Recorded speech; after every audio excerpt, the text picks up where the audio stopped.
Hello, we want to welcome you today to our show, the Sunnyside Community Voice. And today we're doing something just a little bit different. For the month of April, we're going to be focusing on mental illness. It is something that's prevalent in all of our in most families. It's common, and we want to shed some light on it. And we picked a theme for this program. It's who has the key to unlock the door to mental illness in our community. And you know what we do by breaking the silence. It's something that we need to speak up on. We need to talk about.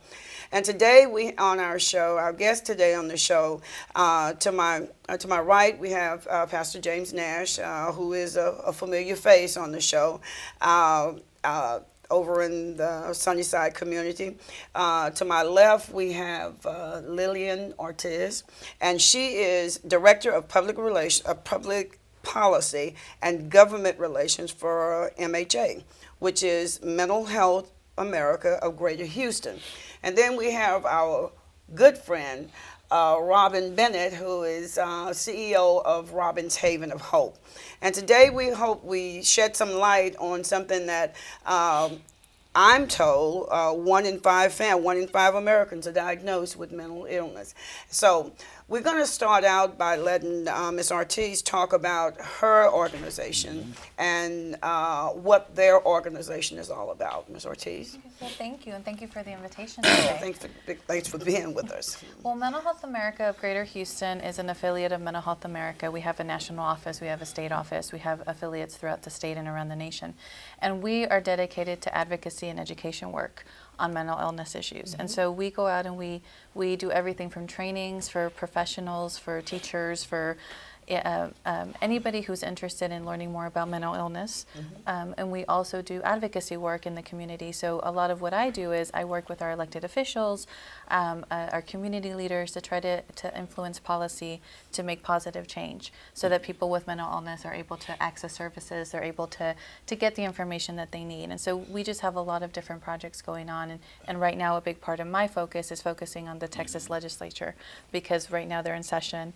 We're actively trying to get them to make sure they fund the mental health services around the state as we need them to be funded, and that's been a big battle for us the past few months and will be for the next couple of months. Yeah. Robin, I want to thank you because I would like for our audience to know that this particular topic is one that you felt that the public should know about. Pastor also felt that the public should know about. So we want you to tell us what made you think that this would be something that would be a good show for us. Well, first of all, thank you, Ms. Shirley, for having me.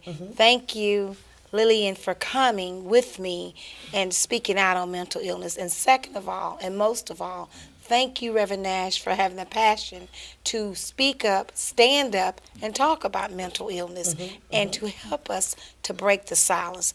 We need to break the silence on mental illness because there's a need. When you look at America and you look at a household, you lost your job, things are different.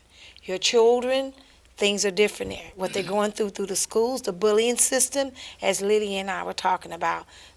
You think about the jails, there is 1 in every 5 Americans with mental illness.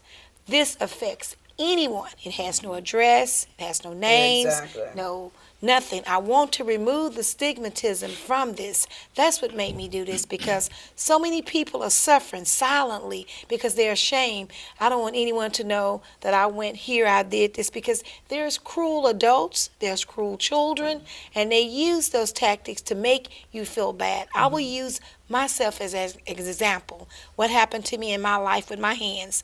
And just so happened I was in the best place I thought in the world, the church. And I had one of the church members to say, oh, she hadn't had her medicine.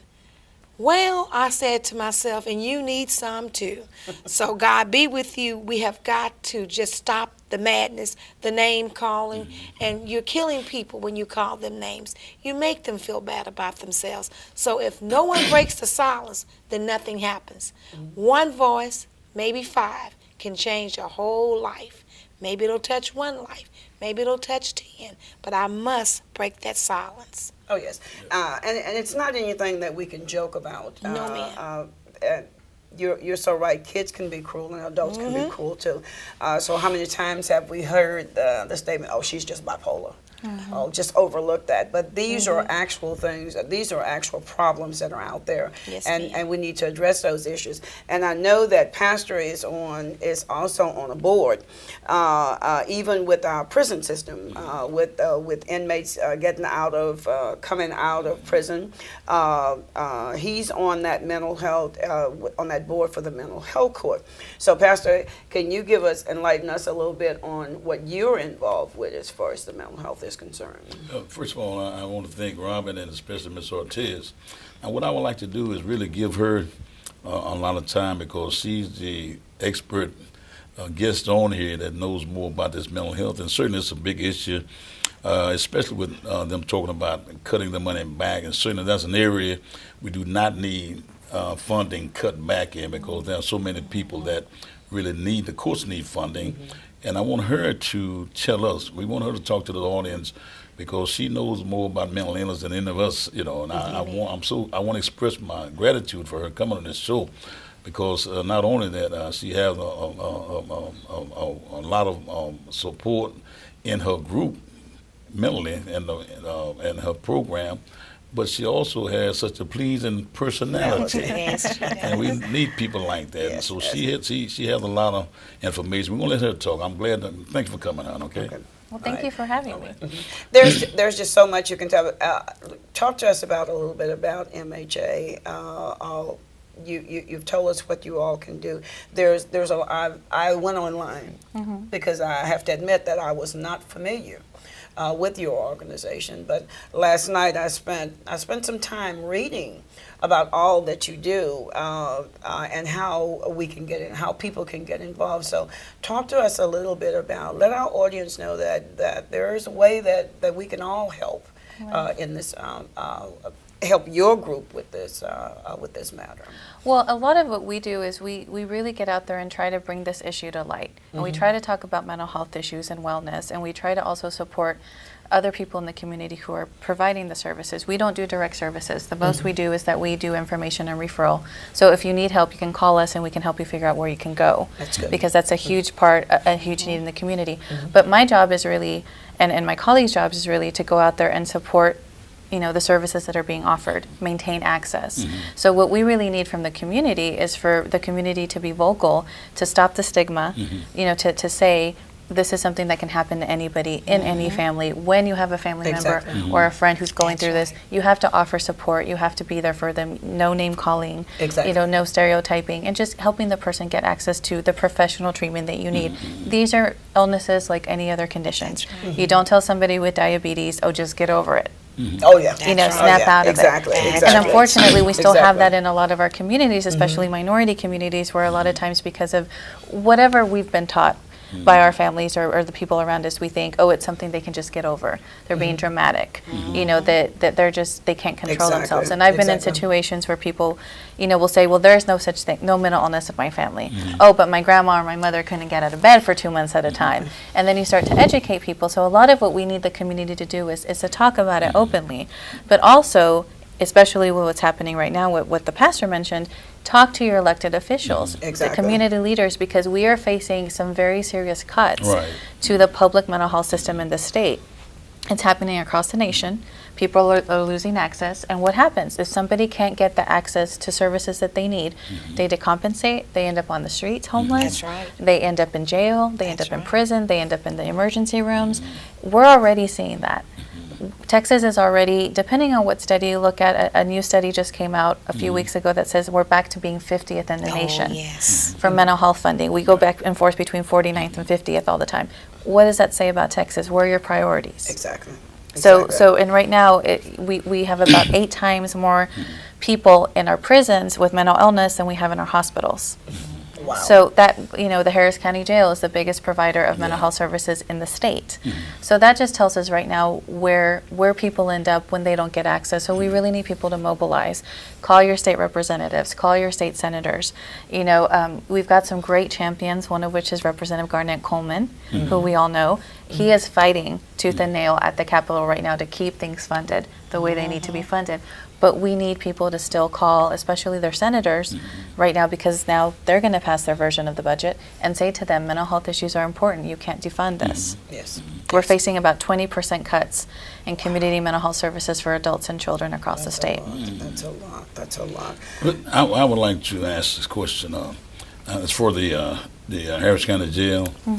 I know that each day there are 300 to 400 inmates that are released late at night. Right. Now, many of these people that are released have some sort of a mental disorder. They get out with no place to go. They end up roaming the street maybe 3 or 4 days, end up right back into the system, Right. and yet they go into the system without getting any treatment. And I think sometimes that it's a subject that we are afraid to approach because of the significance of it, that that something got to be wrong with you. What would you say to a person that, in the confidentiality aspect of it, that they can go someplace and maybe have the family member, a friend, a loved one to talk to someone concerning just what is it about this particular subject that we're so afraid in families to reveal? Is it some kind of a shameness that we got people in our family? Because I know for a fact that there are some families that the anger in my family, for instance, and I got a grandson, and I deal with him about that anger that he has within him. Right. And if we're not careful, that might be kind of like described that some sort of emotional, mental disorder, which I'm not ashamed to say, because I work with this young man. I love him, and I want to be able to have someone to talk to him concerning that, and I want him to feel comfortable talking to people like that. So you have a lot of people uncomfortable talking about this. So would you kind of share that with us as far as that concerned?